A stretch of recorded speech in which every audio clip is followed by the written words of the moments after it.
You ask Tiger to solve. This deals with linear equations with one unknown. The final result is x equals 17. Let's solve it step by step.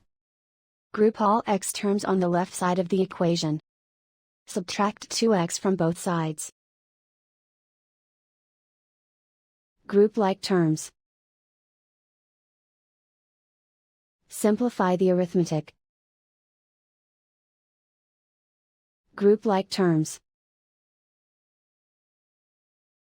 Simplify the arithmetic. Group all constants on the right side of the equation. Add 10 to both sides.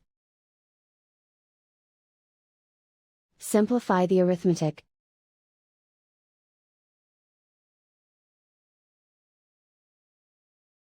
And so the final result is x equals 17.